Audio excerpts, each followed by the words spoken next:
Assalamualaikum warahmatullahi wabarakatuh. Kami dari kelompok 9 yang beranggotakan Bumanggara, Fadil, Rehan, Kastela. Di sini kami akan mempresentasikan hasil diskusi kami selama ini, yaitu tentang karya tulis ilmiah, alat pendeteksi keadaan pada pengendara mobil. Di sini kami memiliki latar belakang, yaitu kecelakaan lalu lintas akhir-akhir ini sangat sering terjadi dan banyak menimbulkan kerugian. Akibat dari kecelakaan lalu lintas berupa kerusakan terhadap fasilitas-fasilitas umum dan timbulnya korban yang meninggal dunia. Kecelakaan lalu lintas dapat terjadi akibat dari faktor manusia. Salah satu penyebab yang paling sering terjadinya kecelakaan adalah kelalaian dari manusia itu sendiri. Kelalaian yang menimbulkan kecelakaan lalu lintas, misalnya pengemudi kehilangan konsentrasi, lelah, dan mengantuk, pengaruh alkohol dan obat, kecepatan melebihi batas atau ugal-ugalan. Kondisi keadaan bermotor yang kurang baik serta kurang pahamnya pengemudi tentang aturan berlalu lintas. Salah satu contoh adalah kecelakaan yang terjadi di daerah Kabupaten Gunung Kidul. Seorang supir yang mengendarai bus dengan kecepatan melebihi batas mengalami kecelakaan. Akibat dari kecelakaan tersebut, si supir atau korban meninggal dunia. Pihak kepolisian mengatakan bahwa kecelakaan ini disebabkan karena kelalaian pengemudi yang mengendarai bus dengan kecepatan tinggi dan dalam keadaan mengantuk.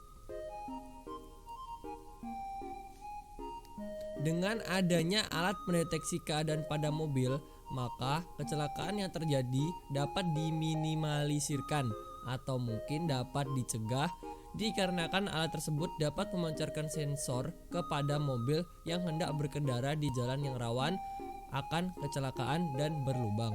Dan juga alat yang dimana dapat mendeteksi keadaan si pengendara, dimana jika pengendara merasa ngantuk, maka alat tersebut akan memperingati si pengendara bahwa dalam keadaan mengantuk.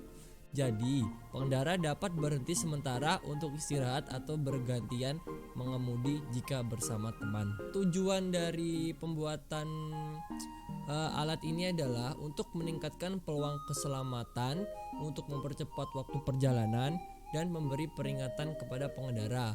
Dan manfaat dari alat ini mendeteksi keadaan apabila pengendara terdeteksi akan mulai mengantuk, mengurangi tingkat kecelakaan dan meningkatkan keselamatan, membuat pemancar dan penerima di jalan bahwa beberapa meter ke depan akan ada jalan yang rawan akan kecelakaan. Oke, selanjutnya yaitu cara kerja alat.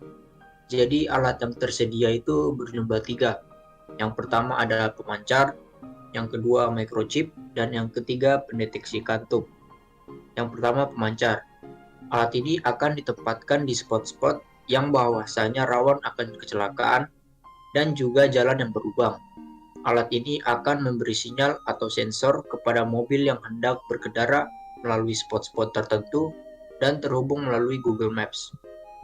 Yang kedua, microchip. Alat ini akan menangkap sinyal atau sensor yang diberikan oleh pemancar dalam radius jarak sekitar 200 meter dan memperingati pengendara bahwa di depan ada jalan yang rawan akan kecelakaan atau berlubang.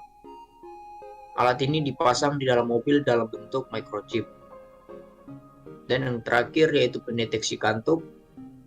Alat ini akan mendeteksi keadaan si pengendara mobil jika pengendara merasa ngantuk atau sedang mabuk. Maka alat ini akan memperingati dalam bentuk suara seperti Google Voice. Untuk kesimpulan, dengan mengimplementasikan ide ini ke dalam kehidupan sehari-hari, maka keselamatan semua pengendara dapat terjamin dan juga kenyamanan pun terjamin. Tidak perlu khawatir akan adanya jalan yang rawan kecelakaan atau berlubang karena alat tersebut dapat memberi peringatan. Dan juga tidak perlu khawatir tentang masalah ngantuk saat berkendara atau mabuk saat berkendara, karena juga dapat diperingati untuk tidak berkendara dan dapat beristirahat sedikit hingga bugar kembali.